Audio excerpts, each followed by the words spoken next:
Hallelujah. Haleluya. Good afternoon, Selamat siang everyone. kepada semuanya. Only one says hi. Saya cuma dengar satu orang yang bilang hai. Good afternoon. Selamat siang. Hey, hey. Gitu. Tell your neighbor, wake up. Sekarang harus bangun ya. Yeah, tell your neighbor, wake up. Ya harus bangun. Kita kasih tahu kepada tetangga, bangun. Stay awake, stay awake. Ya Amen. tetap bangun. It's a great privilege to be here today. Hari ini sangat kehormatan yang besar. The first weekend in May, I was in Brazil. Hari weekend yang pertama di bulan Mei saya di Brasil. The second weekend, I was in Norway. The third weekend, I was in Portugal. Weekend yang ketiga saya di Portugal. Last weekend, I was in Belgium. Dan weekend kemarin di Belgia. And this weekend, I'm here. Dan weekend ini saya di sini. And it's good to be here. Sangat bagus sekali untuk bisa di sini. I know if Paul, the apostle, knew this, Saya tahu kalau si Rasul Paulus, he would be jealous. kalau dia tahu hal ini dia akan jalus. Because we have the privilege to travel the world in 1 month. I've been in 5 nations. Karena saya ada kehormatan untuk berpergi dalam 1 bulan ke 5 nasi, ke 5 negara. Yeah, if you think, I believe so. It is a wonderful thing to do that. Jadi saya percaya dia akan kalau dia dengar sangat luar biasa. To bless the nations, amen? Dan sangat indah sekali untuk menjadi berkat buat bangsa. Yes, I just want to touch on worship today. Saya ingin memberi pujian. We have sang a beautiful song earlier. Tadi kita menyanyikan lagu yang sangat bagus sekali. You are worthy of it all. You are Yeah, we worthy. can do it without music, it's okay. They all can sing beautiful. Let us all sing just that chorus. You are worthy of it all. You are worthy of it all. And then? And good you are all things. You deserve the glory. You are worthy. You are worthy of it all. You are worthy of it all. For from you are all things, and to you are all things. You deserve the glory. And then it says further on, day and night, night and day. Dan habis itu lagunya mengatakan day and night, jadi siang dan malam. Let incense arise. Biarlah yang harum itu. In other words, let worship arise. Jadi kita juga bisa mengatakan biarlah pujian naik. Now we must know and understand that there has always been worship. Kita harus mengerti selalu dari dulu ada pujian. The Bible says that the elders, 24 elders, and the living creatures, they are worshiping day and night. They do not stop. Waktu itu di Alkitab tertulis juga kalau 20 orang itu yang elders yang tua selalu siang dan malam selalu beri pujian. So worship has always been there. Jadi penyembahan dan pujian itu selalu ada dari dulu. Even before man was created, worship was there. Bahkan sebelum manusia diciptakan sudah ada pujian dan The penyembahan. Bible says when he laid the foundations of the earth, worship and singing was there. Karena tertulis dalam Alkitab sebelum dia menciptakan dunia sudah ada pujian dan penyembahan. Job 38, Dari Ayub 38 verse 4. Ayub 38 ayat 38. Just want to read that to you because I see some faces not believing me. Ayub 38, which verse? Excuse me? 38 verse 4 to 7. 4 to 7, 4 sampai 7. Ayub 38. Just relax. Relax saja, relax. Yes, don't look at me like, just relax. Smile, please. Relax saja, tenang saja. We are in His presence. Karena kita dalam kehadiran. In the presence of the Lord there is fullness of joy. Kalau Amen. dalam There's kehadiran peace, there's Tuhan, joy. ada sukacita dan ada kedamaian. Amen. So enjoy His presence Jadi nikmatilah kehadiran and enjoy His word. dan nikmatilah No, juga verse 4 firman. says, where were you when I laid the foundations of the earth? Tell me. Di manakah engkau ketika aku meletakkan dasar bumi? If you have understanding who determines measurements, surely you know. Ceritakanlah kalau engkau mempunyai pengertian. Or who stretched the line upon it, to what were its foundations fastened? Siapakah yang telah menetapkan ukurannya? Or who laid its cornerstone when the morning star sang together and all the sons of God shouted for joy?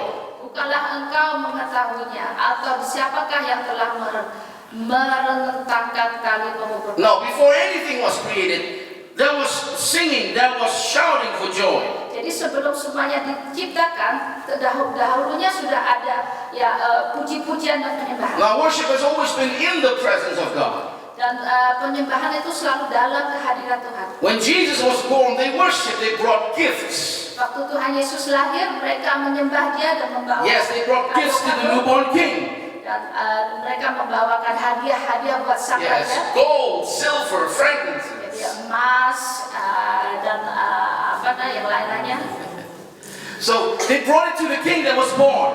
Jadi mereka membawa hadiah-hadiah itu kepada raja yang telah lahir. It shows me something that when we come to the king, Jadi saya bisa mengerti, saya bisa tahu kalau kita datang ke raja. we cannot come empty-handed. Kita kalau datang kepada sang raja, kita nggak bisa dengan tangan yang kosong. Amen. As always, there must be something that we can give to God. Karena selalu pasti ada sesuatu yang kita bisa berikan pada Tuhan. Now you may say, yeah, but I don't have a lot of money. Kalau Anda mengatakan ya saya tidak banyak And you can uang, always sing a song from your heart. kalau Anda mengatakan itu Anda bisa You can always give menyanyi. to God. You can always sacrifice. Karena penyanyian dari hati itu kalian bisa kasih berikan. Now we all know that God the Father is seeking for worshipers Dan kita tahu Allah Bapa itu selalu mencari orang-orang yang memuji Dia. that will worship Him in spirit and in truth. Mereka yang memuji Dia dalam roh dan kebenaran. Now He seeks present tense. Dan Dia juga itu present sense yang berarti hari ini juga Dia Yes, masih He mencari. seeks, He hungers, He thirsts for worshipers. Jadi masih saat ini Dia masih mencari dan Dia haus dan lapar untuk orang-orang itu. Now we hunger for His presence. Dan kita juga lapar akan kehadiran. Yeah, we hunger to see His glory. Dan kita lapar untuk melihat kemuliaannya. But let me tell you this, that God is more hungry for worshipers than we are more hungry for Him. Tapi saya mau mengatakan Tuhan itu lebih lapar lagi untuk mencari orang-orang yang memuji dan Now menyembah. I may have a few on worship. I may have a few on worship. oke. Dan saya mungkin ada pandangan tentang pujian. You may have a different view. Dan pandangan itu mungkin agak lain dengan pandangan Anda.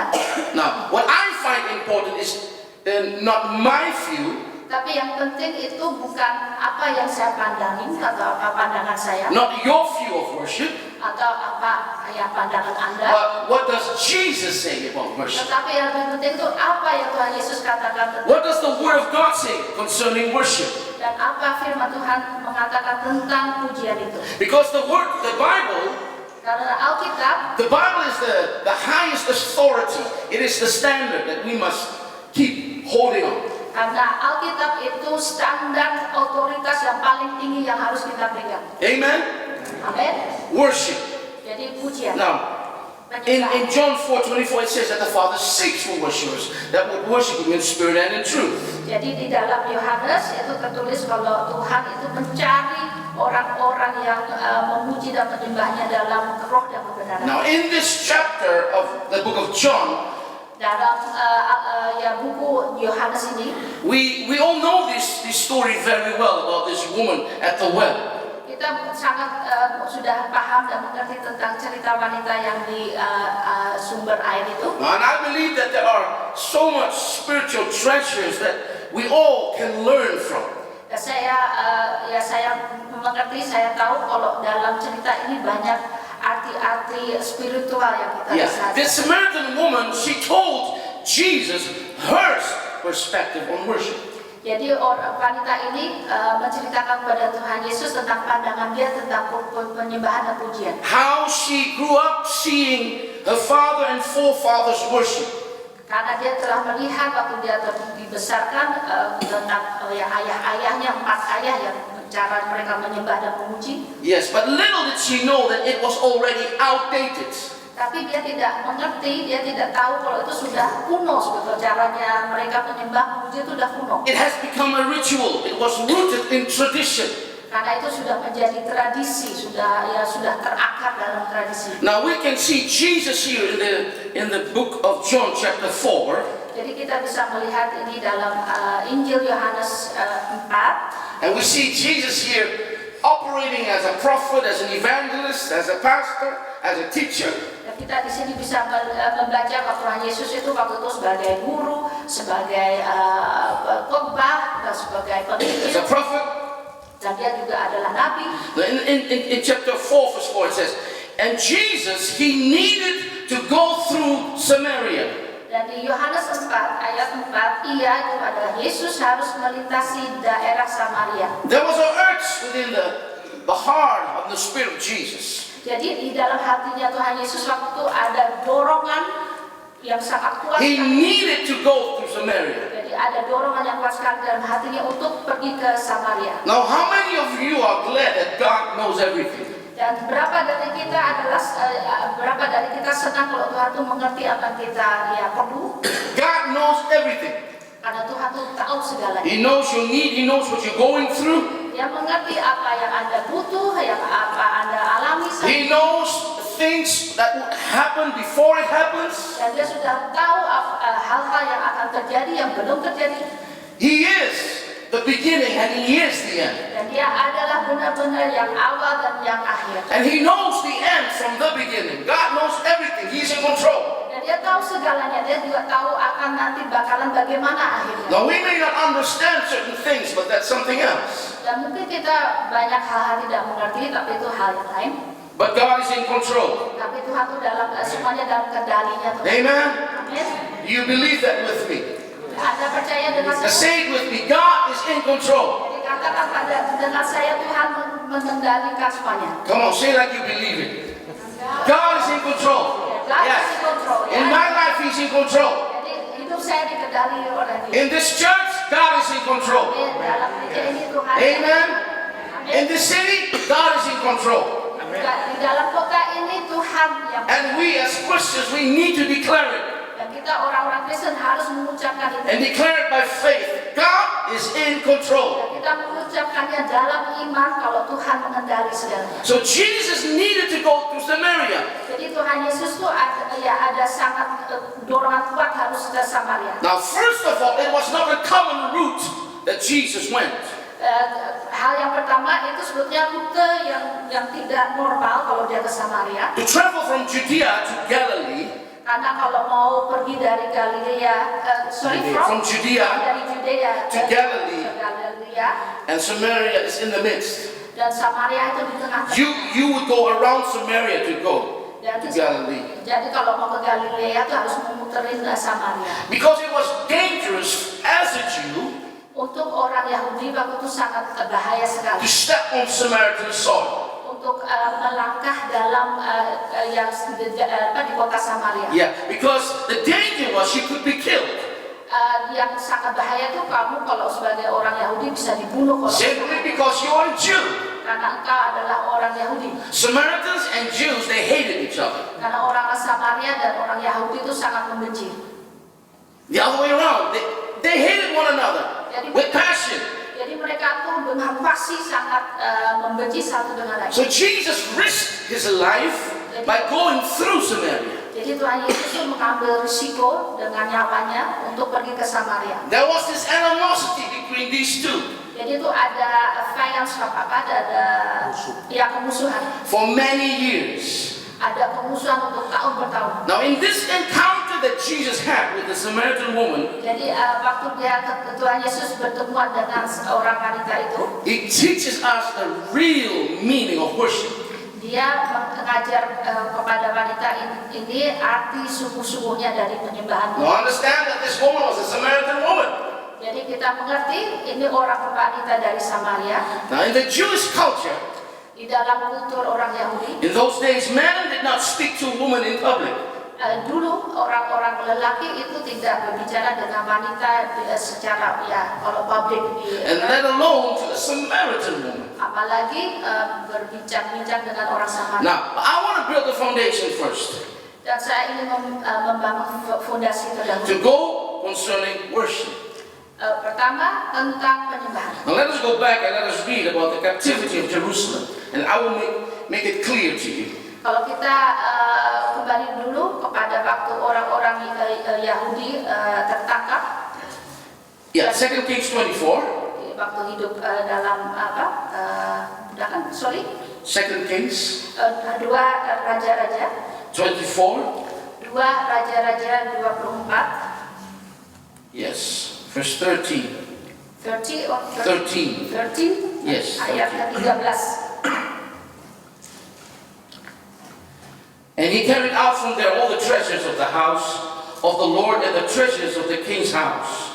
And he cut in pieces all the articles of gold which Solomon, king of Israel, had made in the temple of the Lord. Ia mengeluarkan dari sana segala barang perbendaharaan rumah Tuhan dan barang-barang perbendaharaan istana raja. Verse 14. Also he carried into captivity all Jerusalem, all captives and all the mighty men of valor, 10,000 captives and all the craftsmen and smiths. None remained except the poorest people of the land. Juga dikeratnya emas dari segala perkakas emas yang dibuat oleh Salomo, Raja Israel di bait Tuhan seperti yang telah difirmankan Tuhan. Dan ayat 14. Yes, and then in chapter 25, you can read about the fall and captivity of Judah. Jadi I will read verse 14 first, okay. Dan ayat 14, ia mengangkut seluruh penduduk Yerusalem ke dalam pembuangan. Semua panglima dan semua pahlawan yang gagah perkasa 10.000 orang tawanan, juga semua tukang dan pandai besi, tidak ada yang ditinggalkan kecuali orang-orang lemah dari rakyat negeri. Dan 25. Yes, chapter 25. Now I'm just going to say that in chapter 25 you can read about the fall and captivity of Judah. Dan di bab 25 Anda bisa melihat dan membaca tentang kehidupan mereka. How they burned down the house of the Lord. Bagaimana mereka telah membakar bait Allah. And the king's house and all the houses of Jerusalem. Dan segala rumah-rumah raja-raja dan orang-orang Yerusalem di antara. Yes, all the houses of the great they burned down with fire. Jadi rumah-rumah orang-orang yang penduduknya tinggi itu juga dibakar semuanya. They broke down the walls of Jerusalem. Dan mereka runtuhkan juga itu tembok Yerusalem. And all around. Dan sekitarnya. They took the people captive. Dan mereka menangkap orang-orang. And deported them to Babylon. Dan mereka membuang mereka ke Babilonia. And some of the poor were left behind. Dan ada yang orang-orang miskin tertinggal. And they left them behind as farmers. Dan mereka tinggal di sana sebagai petani-petani. Now, these people that were left behind, dan orang-orang ini yang tertinggal, they intermarried with the people. Dan mereka akhirnya berhubungan dengan orang-orang sana yang lain. Of the surrounding cities and the Assyrians. Dengan orang-orang Syria dan orang-orang yang sekitar hidup di. And later they were identified as the Samaritans. Dan habis itu mereka dapat identitas, yaitu identitas orang Samaria. Now you know where Samaritans come from. Dan sekarang Anda bisa mengerti orang-orang Samaria itu dari mana asalnya. So the Samaritans was a mixed race. Jadi orang-orang Samaria itu adalah orang-orang yang mix, yang yes, a mixed race. So the Jews hated the Samaritans. Jadi itu orang-orang turun darahnya campuran, makanya orang Yahudi itu. Because they did not keep their Jewish line pure. Makanya mereka benci sama orang Samaria karena menurut orang Yahudi itu darah mereka itu tidak sempurna lagi. So the Samaritans had their own brand of religion. Jadi orang Samaria juga mempunyai kepercayaan mereka sendiri. It was a custom for the Samaritans, formerly Jews. Jadi untuk orang Samaria yang dulu asalnya orang Yahudi, mereka ada kebiasaan to pray and worship in the temple. Mereka itu dulu kebiasaannya untuk berdoa dan memuji dalam bait Allah. But as we have read, there was no temple no more. Tetapi tadi saya sudah jelaskan, habis itu tidak ada salah satu bait Allah yang masih. Everything was destroyed. Semuanya dihancurkan. Now the Samaritans, out of necessity, jadi orang-orang Samaria karena ya dalam keadaan yang kebutuhan mereka. They need to worship. They went on the mountain to worship. Jadi mereka tuh ada kebutuhan untuk berdoa, makanya mereka naik ke gunung. And later on, they built a temple on the mountain. Dan akhirnya mereka membangun bait Allah di atas gunung. And that became the place of worship from generation to generation. Dan akhirnya dari generasi dari keturunan, disitulah tempat. But the animosity grew more and more Dan karena mereka tambah lama tambah besar, because the Jews destroyed the temple. akhirnya orang Yahudi merusakkan juga itu bait Allah. Now all knowing this, Kalau Anda sekarang sudah mengerti hal ini, you would understand the situation better jadi Anda bisa mengerti situasi sekarang lebih baik concerning the Samaritan woman, a Samaritan, and Jesus the Jew. tentang orang Samaria, orang itu wanita bahkan, dan tentang Tuhan Yesus. Jesus waited at the well for this woman. Jadi Tuhan Yesus menunggu di sumber air itu. Now, in John 4 verse 7, it says that Jesus was thirsty. He said to this woman, "Give me a drink." Dan di dalam Yohanes 4 tertulis Tuhan Yesus itu haus dan dia mengatakan, "Berikan saya minum." So Jesus, being a Jew, asked the Samaritan woman for a drink. Jadi orang Yahudi, si Yesus itu orang Yahudi, dia minta air pada orang wanita Samaria. Oh, he broke 2 rules already here. Churros. 2 rules. Oh, churros. Churros? Are you hungry? 2 rules. Churros. Oke. Spoke to a woman in public. Dan dia membawa dua peraturan di sini. Ada 2 peraturan. Dia langgar. See? Dua peraturan. Ada peraturan ya. See, Jews did not speak to Samaritans, and not to a woman. Jadi orang Yahudi itu tidak berbicara dengan orang Samaria, bahkan tidak dengan orang So Samaria. in her eyes, it was all wrong. Jadi di mata wanita ini dia sudah salah. So she positioned herself as a Samaritan woman. Karena dia mengerti posisi saya, karena saya itu orang Samaria dan wanita. And she answered him. Actually, she was nagging to Jesus. Dan akhirnya dia memberi jawab kepada Tuhan Yesus, bahkan yang memohon. Very harsh, unpleasant. Terus permohonan itu juga tidak enak didengar. Verse 9. Di ayat yang And then the woman of Samaria said to him, maka kata perempuan Samaria, "How is it that you, being a Jew, jadi itu kepadanya, masakan engkau seorang Yahudi ask a drink from me, a Samaritan woman?" minta minum kepadaku seorang Samaria dan sebagai orang wanita? For Jews have no dealings with Samaritans. Sebab orang Yahudi tidak bergaul dengan orang Samaria. So she was saying, "I have nothing to do with you." Jadi dia mengatakan saya tidak mau. Yeah. She might be thinking, why are you even looking at me? Dan bahkan dia mengatakan, kenapa sih kamu juga melihat saya? This is quite a story. Jadi ini ya sesuatu cerita yang luar biasa. But you've got to understand this woman. Tapi Anda harus mengerti posisi wanita ini. And why she said what she said and how she said it to him. Makanya Anda harus mengerti kenapa dia mengatakan kata-kata ini dan bagaimana caranya dia mengatakannya. Now in verse 10, Dan di ayat 10, Jesus answered. jawab Yesus And I kepada, believe with wisdom. dan saya pikir saya tahu juga dia pasti dengar. And immediately his answer triggered something on the inside of the woman. Karena sesuatu di dalam hatinya itu ya tergugah oleh wanita ini. Jesus said, "If you knew the gift of God." Dan di ayat 10, jikalau engkau tahu tentang karunia Allah, And who it is who says to you, "Give me a drink," you would have asked him. dan siapakah dia yang berkata kepadamu, And he would have given you living waters. berilah aku minum, niscaya engkau telah meminta kepadanya. Now immediately something shifted inside of this woman.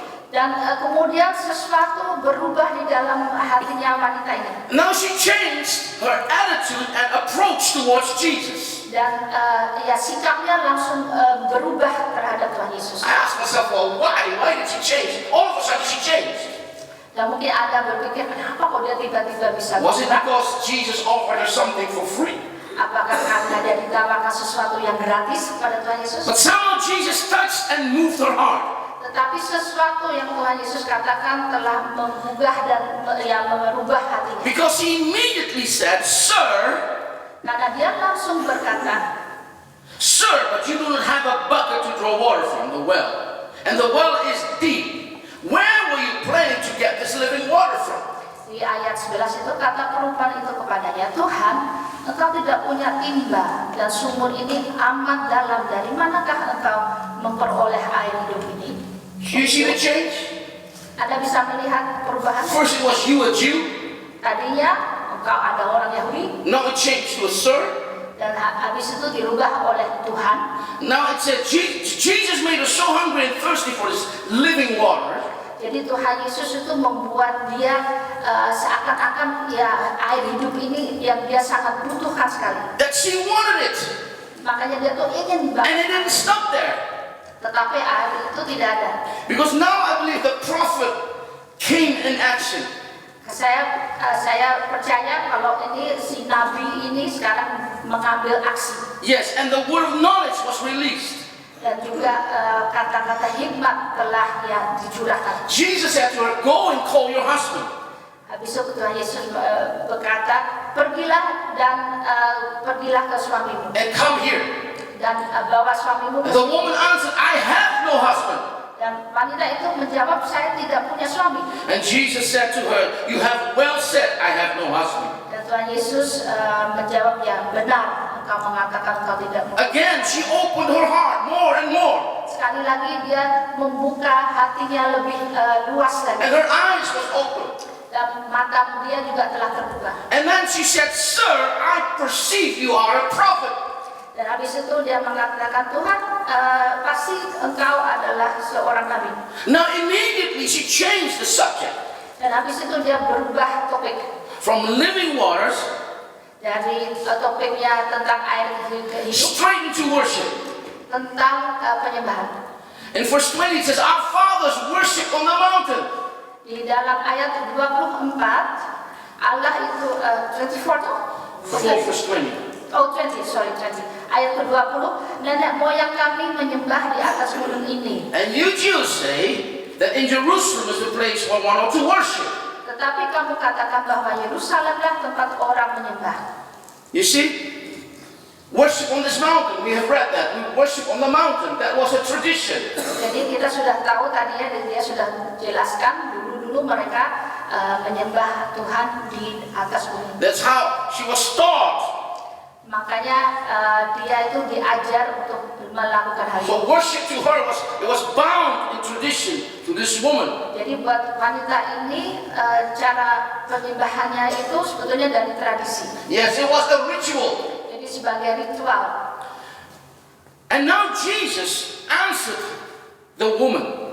Kata Yesus kepadanya, Woman, believe me, the hour is coming when you will neither on this mountain nor in Jerusalem worship the Father. percayalah kepadaku, hai perempuan, saatnya akan tiba bahwa kamu akan menyembah Bapa bukan di gunung ini dan bukan juga di Now Yerusalem. what was Jesus saying? Dan apa yang Tuhan Yesus katakan? Jesus took worship out of the natural. Tuhan Yesus itu mengajar dia untuk menyembah secara natural. Jesus took it away from the ritual. Dan dia hilangkan itu cara ritual-ritual. Jesus took it away from the physical. Jadi dia mengambil itu cara penyembahan sebagai fisik. And that was not bound to a specific place or a geographical location. Karena penyembahan itu tidak tergantung di tempatnya mana atau ya letaknya di mana. What Jesus was saying, Apa yang Tuhan Yesus katakan? worship has nothing to do with tradition nor location. Penyembahan itu tidak ada sautan dengan ya tempat atau letakan atau tradisi. As the woman at the well tried to explain, Seperti dia yang menjelaskan pada wanita di sumber air itu. worship has nothing to do with slow songs or With songs? What? with slow Oh, songs. songs. Jadi penyembahan itu juga tidak ada hubungan dengan lagu-lagu yang pelan. Because most of the time when we think about worship, we think slow songs. Kalau kadang-kadang kita mikir kalau aku mau menyembah itu harus lagunya yang slow. If you give me a scripture where it says worship is slow songs, I believe you. Kalau Anda bisa memberitahu saya di mana tertulis itu dalam Alkitab kalau penyembahan dan memuji itu harus dengan lagu-lagu yang slow, yang pelan-pelan.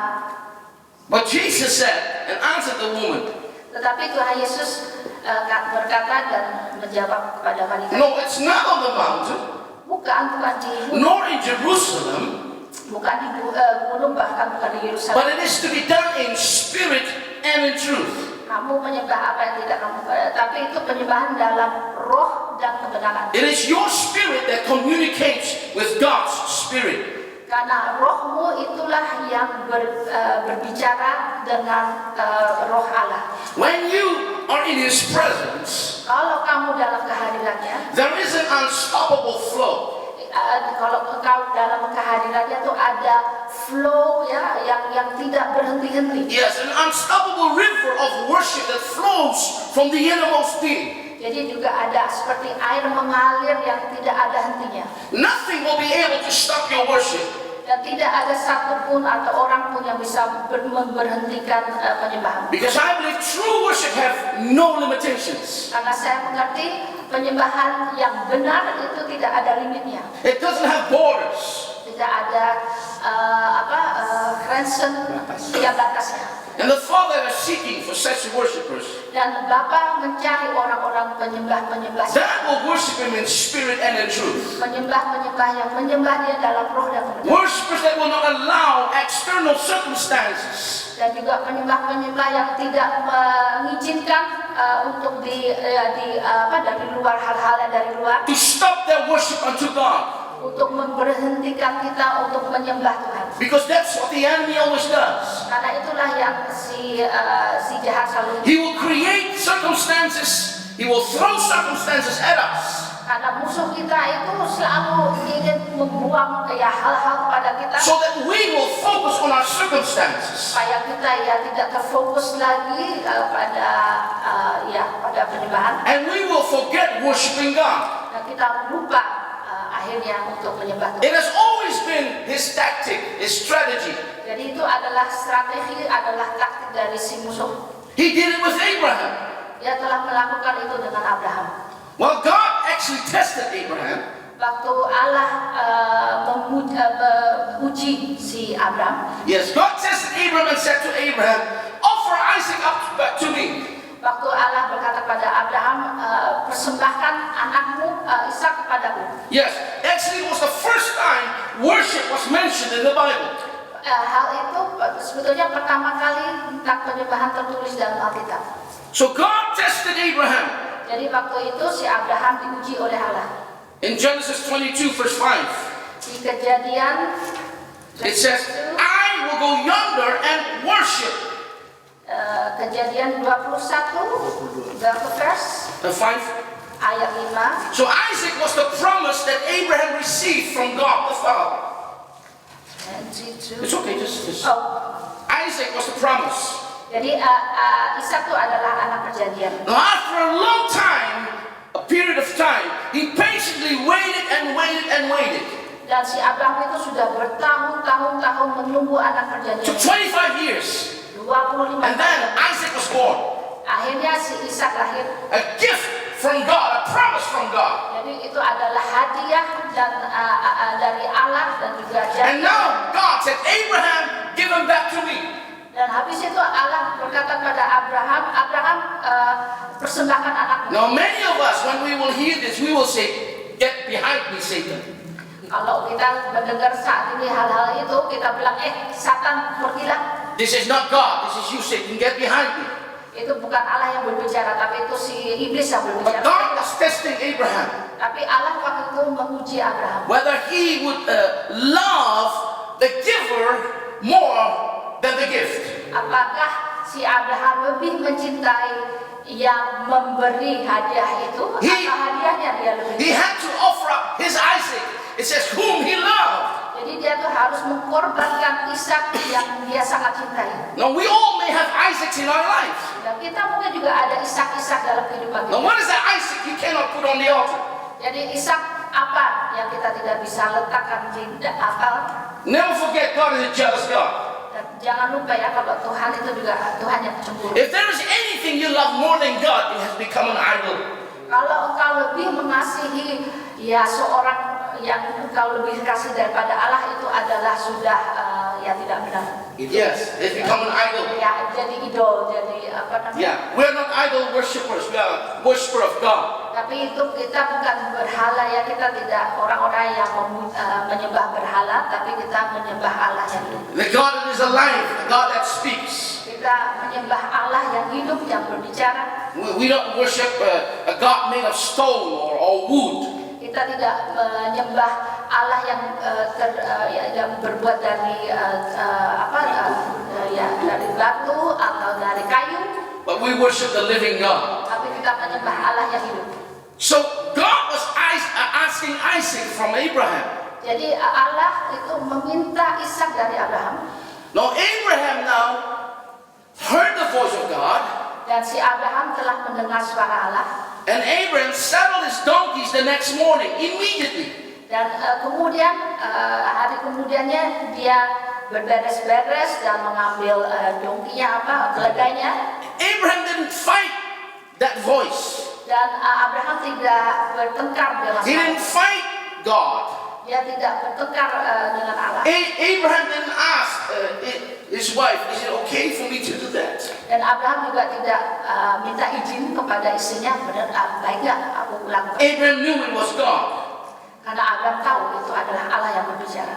I believe that Abraham believed. Dan saya percaya kalau Abraham itu percaya. Because he went like for 3 days.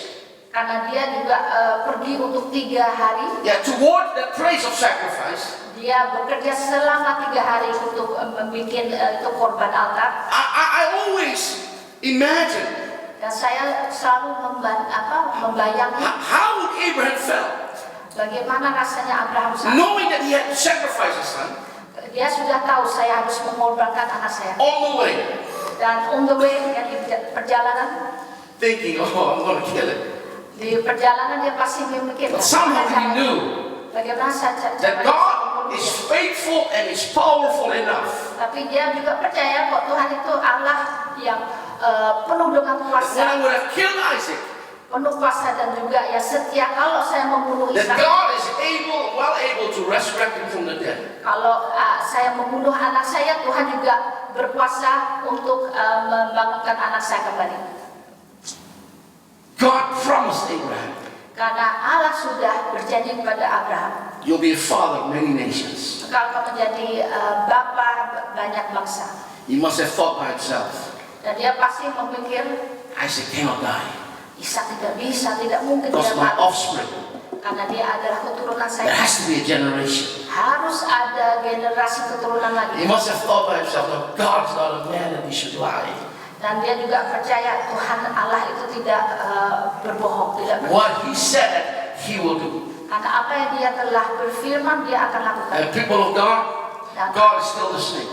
Dan anak-anak Allah, Tuhan itu masih sama yang I sama. don't know what he has promised you, Saya tidak tahu apa yang dia telah but one thing I know, tapi satu hal saya tahu, that what God said, he will do.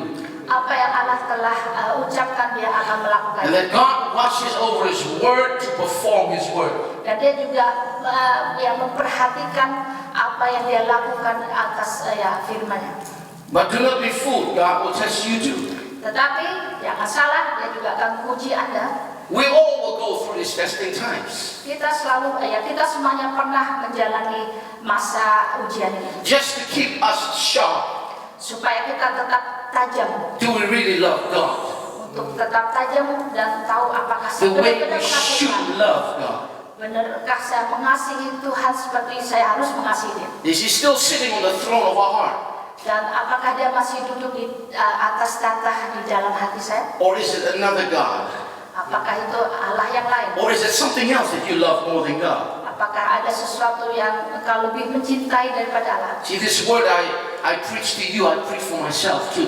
Dan ketahuilah apa yang saya khotbahkan di sini itu saya juga berkhotbah buat saya sendiri. This is a mirror to me. Karena ini juga ada And every time we must come to that cermin. place Dan itu seperti cermin buat saya. Kita where selalu harus ke sana. we can really say, God, you are number one. Kita selalu harus pergi ke tempat itu di mana kita mengatakan, Tuhan, Engkau ada nomor satu saya.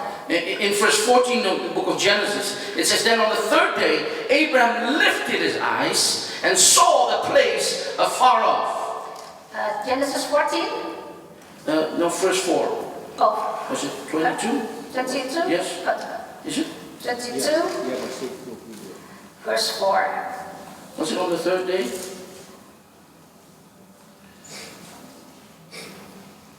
Then on the third day, Abraham lifted his eyes and saw the place afar off.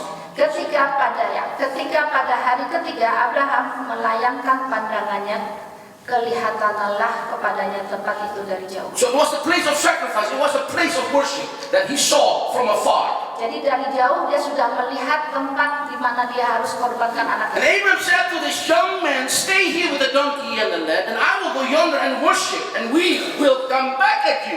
Kata Abraham kepada kedua bujangnya itu, tinggallah kamu di sini dengan keledai ini. Aku beserta anak ini akan pergi ke sana. Kami akan sembahyang sesudah itu kami kembali kepada. And we will come back at you. Dan sesudah itu kami No, he kembali. said, and we will come back at you. Dan Like I said, he was there to kill Isaac, jadi sekali lagi kita sesudah itu kami. to sacrifice Isaac. Jadi mereka tuh datang pergi ke sana untuk si Abraham mengkorbankan anaknya. But still he said, and we will come back at you. Tapi toh Abraham di sini mengatakan itu kami kembali. Somehow Abraham had the faith. Jadi Abraham itu mempunyai iman. Abraham took the wood of the burnt offering and laid it on Isaac his son. Lalu Abraham mengambil kayu untuk korban bakaran itu dan memikulnya ke atas. And he took the fire in his hand. Memikul anaknya, sedang di tangannya dibawanya api dan pisau. And a knife, and the two of them went together. Dan demikianlah keduanya berjalan bersama-sama. So Abraham went yonder to worship. Jadi Abraham itu ke sana untuk menyembah. And he took attributes with him. Dan dia juga membawa atribut-atribut. Wood, knife, fire. Jadi kayu, api, pisau. See, when we worship, he went to worship, when we go to worship God. Jadi kalau dia pergi ke sana untuk menyembah dan kalau kita juga menyembah Allah. Make sure you bring fire with you. Jadi dia haruskanlah kita kalau kita harus membawa kayu. Api. Fire. See, fire speaks of passion. Karena api itu berbicara tentang passion. When we worship God, we gotta worship God with passion. Kalau kita menyembah Allah, kita itu harus menyembah Allah dengan Every time again, with passion. Jadi setiap kali dengan passion. I always say, when you worship God as if it's the last time you worship God. Saya selalu mengatakan kalau engkau menyembah Allah sepertinya itu terakhir kalinya. Give Him everything. Berikanlah diri. Worship with fire. Berikanlah segalanya kepada Dia. A lot of people are afraid to give everything. Dan banyak orang itu sangat takut untuk memberikan segalanya. Oh, what will my neighbor say? Tapi tetangga bilang apa ya? What will they think? Am I crazy? Worship God as if it's the last time. Nanti tetangga pikir saya orang gila. Tapi ya sembahlah Tuhan seperti itu akhir terakhir. Like the psalmist says, I will bless the Lord at all times. Seperti Permazmur juga mengatakan selalu saya akan menyembah Allah. Whether I'm on the mountain or in the valley, I will worship God. Walaupun saya di atas gunung atau di lembah kelam, saya selalu akan menyembah Allah. So God tested Abraham to see his heart. Jadi Abraham itu diuji oleh Allah tentang hatinya. So they came to the place in which God had told him. Jadi mereka pergi ke tempat di mana Tuhan sudah nyatakan. And Abraham built an altar there and placed the wood in order to worship. Jadi Abraham membangun altarnya di situ dan yang memberes-bereskannya, merapikannya segalanya. And he bound Isaac his son and laid him on the altar upon the wood. That's the first. Just. Oh, okay. Dan dia juga membawa Ishak dan membawa kayu-kayu. And Abraham stretched out his hand and took the knife to slay his son. Dan habis itu Abraham mengangkat tangannya dengan pisau di dalam tangannya. But the Lord called. Tetapi But the akhirnya. angel of the Lord called to him from heaven. Tetapi akhirnya malaikat dari surga And said, Abraham, Abraham. mengatakan pada dia, tetapi berserulah malaikat Tuhan dari langit kepadanya, Abraham, Abraham. So he said, here I am. And he said, do not lay your hand on the lad or do anything to him, for I know that you fear God. Sahutnya, iya Tuhan. Lalu ia berfirman, jangan bunuh anak itu dan jangan apa-apakan dia sebab telah ketahui sekarang bahwa engkau tahu. Then Abraham lifted his eyes and looked, and there was behind him was a ram caught in a thicket by its horns. Dan lalu ayat 13, lalu Abraham menoleh dan melihat seekor domba jantan di belakangnya. So Abraham went and took the ram and offered it up for a burnt offering instead of his son. Jadi lalu Abraham mengambil seekor domba jantan itu dan mengkorbankannya. Now, the first time Abraham saw the place of sacrifice, Jadi pertama kali Abraham melihat tempat di mana dia harus korbankan. he saw it from afar. It was the place of sacrifice, the place of worship. Jadi dari jauh dia sudah melihat tempat di mana dia harus korbankan anaknya. Now, that place of sacrifice Jadi tempat di mana dia harus now became a place of provision. habis itu tempat itu menjadi tempat di mana Tuhan memenuhi. In other words, when he went to worship God, Jadi dengan kata yang lain, kalau kita pergi ke tempat di mana kita menyembah Tuhan, he received a revelation from God kita juga akan menerima pewahyuan dari Tuhan. as Jehovah Jireh is provider. Karena juga Jehovah Jireh dia ada Allah. When we worship God, Kalau kita menyembah Tuhan, I believe God is releasing revelation. saya juga tahu, saya percaya Tuhan juga memberi pewahyuan kepada And kita. out of that revelation, we worship God. Dan dalam pewahyuan itu kita juga bisa menyembah Dia lebih. So our worship remains fresh, it remains pure, it remains new. Jadi penyembahan kita tuh selalu fresh dan selalu baru dan selalu dibarui. Amen? Amen. See, Abraham, Jadi si Abraham, worship to Abraham, jadi buat Abraham penyembahan itu, it was to surrender. buat Abraham penyembahan itu untuk It's to give, survival. yes, it was to give God which he loved the most. Sorry. Penyembahan buat Abraham itu adalah sesuatu yang dimana dia bisa letakkan, bisa serahkan segalanya pada Tuhan. Which he loved the most. Dan apa yang dia sangat mencintai dia bisa kembalikan. It's about your heart. Itu tentang hatimu. Are you willing to surrender that which you love the most? Dan apakah Anda juga bersedia untuk menyerahkan segalanya, apalagi yang tercinta, And to bring down that which is sitting on the throne of your heart and let Jesus take his place. dan apakah Anda juga siap untuk memberikan itu semuanya supaya Tuhan Yesus bisa mengambil alih? Because where your treasure is, there your heart will also be. Karena di mana harta kita, itu di sana juga adalah hati kita. I want to lay this before you. Saya ingin memberitahu pada Anda, It's just to surrender everything to him. serahkanlah segalanya kepada Dia. And say, God, you are the only one Dan that I katakan, love, Tuhan, Engkau satu-satunya that I long to worship. yang saya merindukan untuk menyembah. Besides you, there is no other God. Tidak ada Allah lagi daripada Engkau. Let us worship God together. Mari kita bersama-sama memuji Tuhan. You know the song? I surrender. I surrender. I surrender all to you. Everything I give to you. Withholding nothing. Withholding nothing. And I surrender all to you.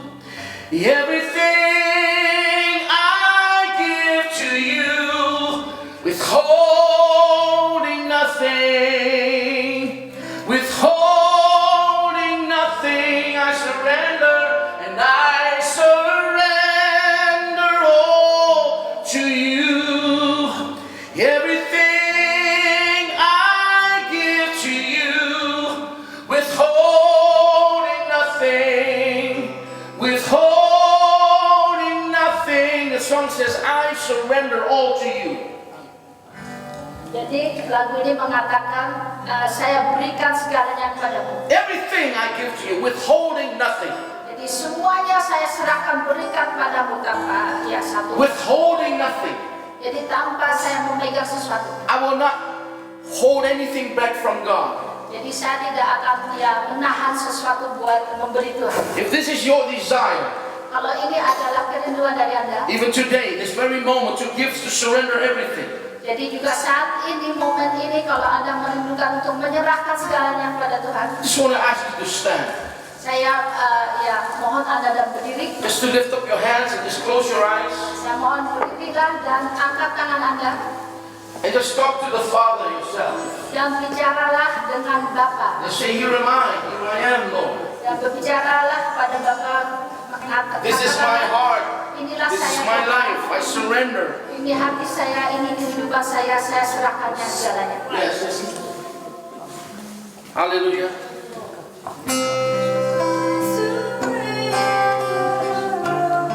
Thank you, Lord. I surrender all to Thee, my blessed Savior. I surrender all.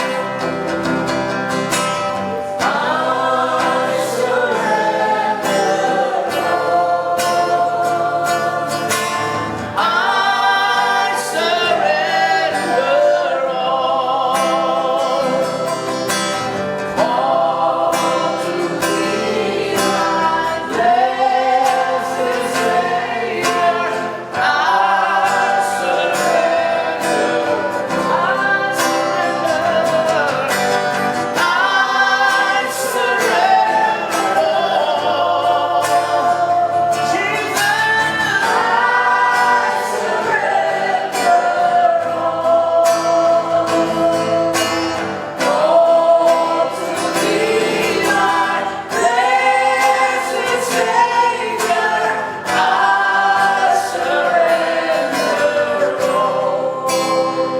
Hallelujah. Father, we thank you Haleluya. Bapa, kami mengucap syukur for everything, Lord, that you have done. untuk segalanya Tuhan yang sudah Engkau lakukan. And Lord, we come before you Dan Tuhan, kami datang kepada hadirat-Mu and we open up our hearts. We lay down our lives once again. dan sekali lagi kita membuka hati kita dan juga menyerahkan segalanya kepada-Mu. And we say, Lord, here we are. Dan kita mengatakan, Tuhan, inilah kita. Lord, we long to be worshipers. Dan kita sungguh-sungguh merindukan untuk menjadi penyembah-penyembah. True worshipers of God. Penyembah-penyembah yang benar, Tuhan. But I pray, Lord, that you will be exalted, Lord. Dan saya berdoa, Tuhan, Engkau akan ditinggikan, Tuhan. Lord, through these lives of your people. Engkau akan ditinggikan, Tuhan, melalui kehidupan orang-orang di sini. Every day again. Setiap hari, Tuhan. Lord, that we may know you. Tuhan, mungkin kita mengenal Engkau. That we may know your voice. Dan mungkin kita juga yang tahu suara-Mu. Speak to us, oh God. Ya Tuhan, berbicaralah kepada kami. Reveal yourself to us in a new way, in a fresh way. Dan Tuhan, ya berikanlah tahu tentang diri-Mu, Tuhan. And each time when we worship you, Secara baru dan setiap Lord, kali, release a fresh revelation. Tuhan, setiap kali kami menyembah-Mu, Tuhan, berikanlah pemahaman yang baru. Lord, that we may know you and see you Supaya kita bisa mengenal dan melihat Engkau. as the great I am that I am. Yang the great I am. Jehovah, the one that provides, that heals and delivers.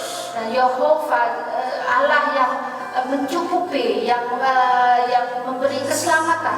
Lord, I thank you, Lord, that every time when we worship, Dan saya mengucap syukur Tuhan, kalau setiap kali kita menyembah, Lord, it will be a new, fresh experience. Tuhan, itu adalah pengalaman yang baru dan yang fresh. A fresh oil will be released. Dan minyak yang baru akan A dicurahkan. fresh anointing will be released. Dan urapan yang baru akan dicurahkan. Because we want fresh oil. Karena kita pengen minyak yang baru. Every day we want a fresh anointing of God. Dan setiap hari kami merindukan urapan yang baru dari We want a fresh move, Holy Spirit. Dan kita juga mau jalan-jalan kami baru, Tuhan. The Holy Spirit move through our lives. Supaya Roh Kudus juga berjalan dalam kehidupan kami.